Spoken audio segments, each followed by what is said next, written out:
Hello everyone, this is me Anmol, and this is a solution video of today's contest problem B, which was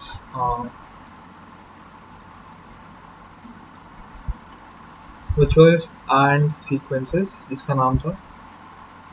तो problem कुछ इस तरीके से है कि हमारे पास n पॉजिटिव इंटीजर्स गिवन है, हमको नॉन नेगेटिव जीरो भी हो सकते हैं, मतलब कोई उसमें इंटीजर। हमको बताना है बेसिकली कि अगर वो सीक्वेंस गुड है अगर हर i के लिए फॉर एवरी i ये कंडीशन ट्रू होती है, a1 से लेकर ai का and is equal to ai plus 1 से लेकर an तक का end. If this condition holds true then basically ये सीक्वेंस जो है वो गुड है फॉर हर आई, मतलब हर आई के लिए टी की ट्रू होना चाहिए।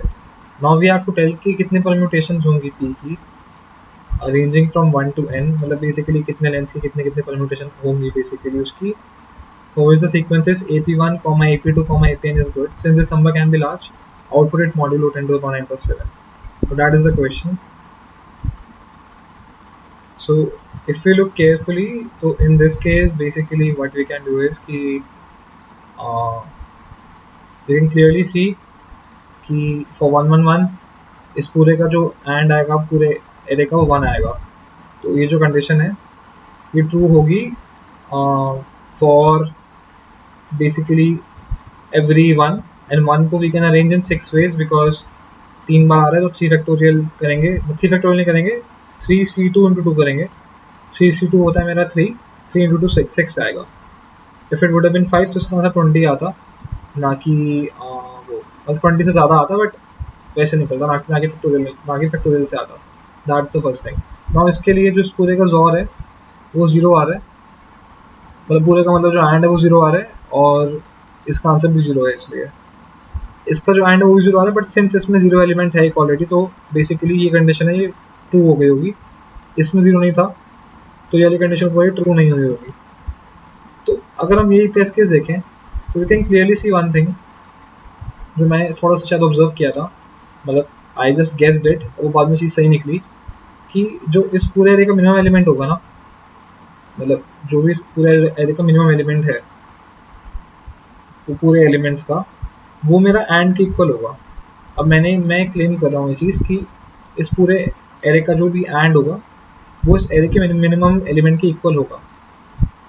चलो मान लो अगर मिनिमम एलिमेंट के इक्वल नहीं है, अगर मिनिमम से छोटा है, अगर मिनिमम इससे छोटा है, अगर मिनिमम पूरे एंड मतलब एरे के एंड से छोटा होता है तो इसका मतलब ये होता है कि this does not make sense, because अगर मिनिमम छोटा होगा उससे तो टेक्निकली जो सेट बिट होगी वो एंड में ज़्यादा होगी, मतलब एंड सब तब आएगा जब बेसिकली सबके सेट बिट जो है वो, मतलब सबकी जो एक कोई ना कोई कॉमन बिट सेट है। तो मिनिमम छोटा तो हो नहीं सकता, तो ये तो केस ही गलत हो गया। मान लो कि मिनिमम बड़ा है, अगर मिनिमम बड़ा है तो एंड कैसे बड़ा, एंड कैसे बेसिकली छोटा आ सकता है फिर, मतलब मैं ये कहना चाहता हूँ मान लो अगर मेरे पास ऐसा कुछ था, अब जो मेरा मिनिमम था वो मान लो अगर मिनिमम बड़ा होगा तो एंड भी बड़ा होगा। मान लो अगर मिनिमम मेरा 3 था तो पूरे का जो एंड है वो एटलीस्ट मिनिमम तो होगा ना, मतलब उससे कम तो नहीं हो सकता। तो basically what I want to say is कि इस एरे का जो मिनिमम एलिमेंट होगा वो इस पूरे एरे के एंड के इक्वल होगा। दैट्स वन थिंग, मिनिमम इस पूरे एरे के एंड के इक्वल होगा। This is my first observation. अगर किसी भी केस में ऐसा आता है कि मिनिमम एलिमेंट के साथ मैं किसी भी एलिमेंट का एंड लूँ और उसकी वैल्यू मिनिमम की इक्वल ना आए, तो उस केस में आंसर 0 है। You can just pause the video here and you can check by yourself कि मैं क्यों कह रहा हूँ। मैं एक्सप्लेन नहीं करूँगा क्योंकि वीडियो बहुत लंबी हो जाएगी। एक फर्स्ट सेकेंड चीज़ ये। अब थर्ड चीज़ ये कि अगर मेरा आंसर होना चाहिए, लेट्स सपोज कुछ पॉजिटिव होना चाहिए आंसर, तो there will be at least 2 values, 2 minimum values, मतलब they would be 2 minimum values. वो कहीं भी हो सकती है यहाँ पे हो, कोने कोने में हो सकती है कि कोने कोने में ना हो, कोने में कोई और हो नंबर बट वो बीच में हो गई। बिकॉज जो मेरा स्ट्रक्चर है क्वेश्चन का वो इस तरीके से है कि कुछ प्रीफिक्स कुछ सफिक्स, मतलब कुछ प्रीफिक्स का एंड कुछ सफिक्स का एंड के इक्वल है, राइट। अब मान लो ऐसा टेक्निकली होना चाहिए कि जो 1 1 है वो लास्ट में आना चाहिए, बट एक केस ये बन सकता है कि मेरा ऐसा हो कि 5 1 हो, but since I am allowed to permute तो I can always shift this one to here. तो बेसिकली वो टेक्निकली चीज़ सही हो जाएगी कि 1 इधर आ गया 5 इधर आ गया, तो बेसिकली ये जो एरे मेरा ये काम कर सकता, मतलब एक परम्यूटेशन के लिए 2 हो सकता है. सो तो क्वेश्चन टेक्निकली ये है कि मान लो मेरे पास एरे था कुछ इस तरीके से, तो हर आई के लिए बेसिकली ट्रू होना चाहिए, मतलब कुछ प्रीफिक्स जो है वो सफिक्स के लिए ट्रू होना चाहिए, और आई मेरा वेरी कर रहा है माइनस वन, मतलब बेसिकली आई मेरा यहाँ तक जा रहा है, सफिक्स में एक एलिमेंट बचेगा, ये सब का सब ट्रू होना चाहिए, तब भी मेरा बेसिकली है. तो आई क्लेम्ड प्रीवियसली कि मिनिमम एलिमेंट जो होगा वो एंड के इक्वल होगा, एंड जो बेसिकली जो लास्ट एलिमेंट, बेसिकली 2 एलिमेंट होंगे एटलीस्ट 2 एलिमेंट होंगे एरे में जिसकी वैल्यू मिनिमम की इक्वल होगी, उससे कम पे बेसिकली आंसर 0 है. ये सेकंड चीज़ थी, ये फर्स्ट चीज़ थी. अब थर्ड चीज़ ये है कि मान लो अगर जो मिनिमम एलिमेंट है वो उसका काउंट 2 से ज़्यादा है, तो क्या होने वाला है, तो ये होगा कि बेसिकली वो आपस में परम्यूट कर जाएंगे.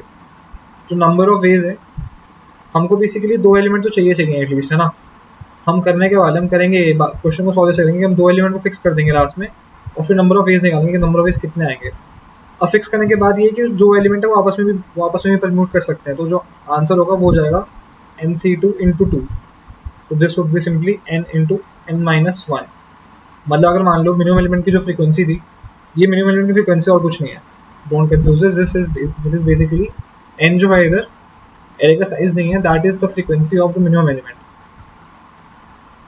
मतलब बेसिकली वो एलिमेंट जिसकी वैल्यू पूरे एरे के एंड की इक्वल है, वो कितनी बार एरे के अंदर आ रही है, उसको भी हमको अरेंज करना है. अगर हम एक बार उसको अरेंज करें तो फिर बहुत सिंपल है, फिर हमको बेसिकली बस उसको फैक्टोरियल ऑफ n माइनस 2 से मल्टीप्लाई करना है. हमको 2 एलिमेंट चाहिए मिनिमम जिनको हम एंड में फिक्स करेंगे, और उनकी वैल्यू जो होगी वो इक्वल होगी एंड ऑफ द एरे के, उसके अलावा कुछ और हो नहीं सकते, ना बड़ी ना ज़्यादा. तो जब मैंने वो 2 एलिमेंट फिक्स कर लिए, तो पहले मुझे देखना है कि ये 2 एलिमेंट्स कितने नंबर ऑफ वेज में अरेंज हो रहे हैं, तो वो होंगे nc2, बट सिंस ये दोनों भी होंगे आपस में तो nc2 इंटू 2 हो जाएगा, तो ये हो जाएगा n into n minus 1, where n is not the size, n is the frequency of the minimum element. तो let's call it frequency instead, like confusion now. That would be frequency into frequency minus 1, मतलब f into f minus 1. अब after fixing those two elements, I just have to basically take the factorial of the rest of the n minus 2 elements. I can basically permute those elements in any way I want. That's totally up to me. So the answer to this problem would be f into f minus 1, where f is the frequency of the minimum element, जिसकी value array के and की equal है, into factorial of n minus 2. So that is basically the answer.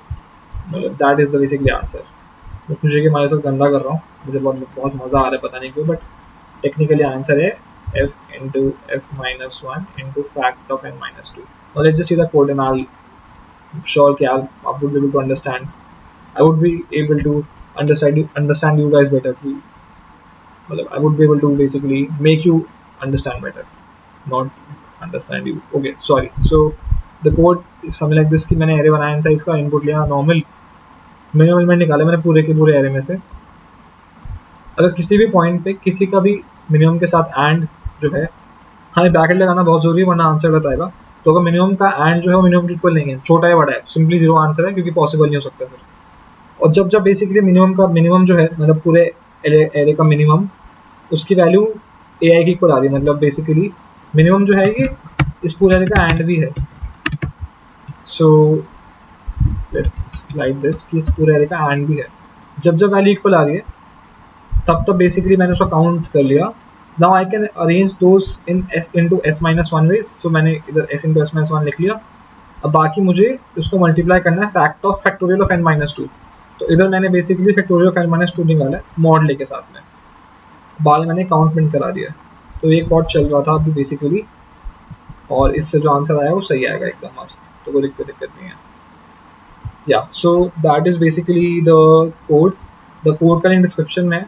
To sum up, इसमें observation यही है कि जो array का मिनिमम एलिमेंट होगा वो उस पूरे एरे के एंड की इक्वल भी होगा, और पूरे एरे में एटलीस्ट 2 एलिमेंट तो होंगे जिनकी जो फ्रीक्वेंसी है, मतलब 2 एलिमेंट होंगे जिनकी वैल्यू मिनिमम एलिमेंट की इक्वल होगी, उसकी फ्रीक्वेंसी एटलीस्ट 2 होगी.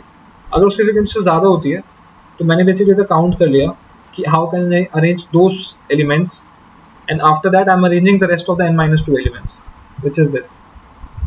So answer would be simply frequency of the minimum element. Let's call it fm. So fm into fm minus 1 into factorial of n minus 2, where n is the size of the array. So that is the logic of the question. This is the logic. So I hope you got something useful from this video.